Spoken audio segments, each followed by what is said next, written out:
Jean-Claude Baumgarten, the president of the World Travel and Tourism Council. Jean-Claude, you just unveiled the new 2008 Travel and Tourism Economic Research. Could you just, for our viewers, just give us some of the headlines from that?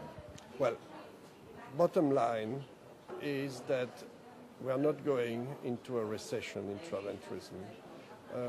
Different factors will lead to a reduced growth, but still a growth of 3% of the growth of the world GDP in travel and tourism.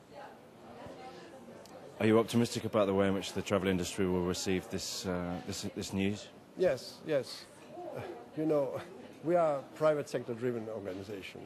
We have members, and when our figures come out from our model, we consult our members, and all our members are comfortable with those figures. They watch carefully what's happening, but they are not desperate because demand is still here. The airplanes are full, the hotels are full. Maybe the average revenue will go a little bit down, but it's not definitely what happened after September 11. Can you talk to me very briefly about the effect of on the environment and what the research suggests about that? Well, let's, according to the figures we got from the United Nations, this industry, this sector, represents 12% of the carbon emission. So in other words, we are part of the problem, and we have to recognize that, and we do recognize that. But we also know that we are part of the solution. And the summit in Dubai is just partly about that. How can we be good world citizens? How can we be part of the solution? It's already starting.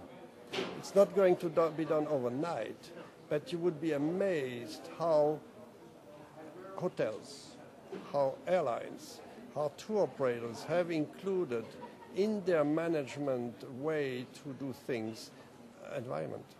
And for economic reasons, energy is expensive, so you have to save energy, which is good for the environment, but also for market reasons, because the consumer more and more is asking to have an environmental friendly product. You touched on the event, your event in Dubai. I understand Breaking Travel News is sponsoring that event. Can you tell us a little bit more about the details of that event? Yeah, well, you remember last year it was managing growth and breaking barriers. The growth have generated impact, an economic impact, but also an environment, but more so a human resources issues and more so infrastructure issues.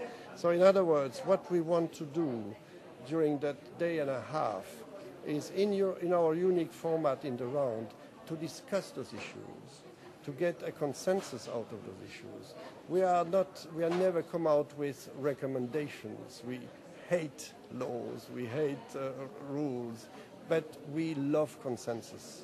And what we want out of that summit is that governments, medias, and private sector come out with a common consensus. Yes, that has to be done. Okay, and finally, just back to ITB. In terms of your activity here this week, what will you be doing? Now the research is out there, what will you spend the rest of the week doing here? Well, the rest of the week is saving energy. In other words, ITB is ideal for me because instead of taking a plane and going to visit all my friends, Minister of Tourism, all over the world, I have them here. So every hour I go from one continent and from one country to another. And it's a fantastic gain of time, productivity, and in the end, we're saving the planet. Jean-Claude, good luck with that, and thanks very much. Thank you.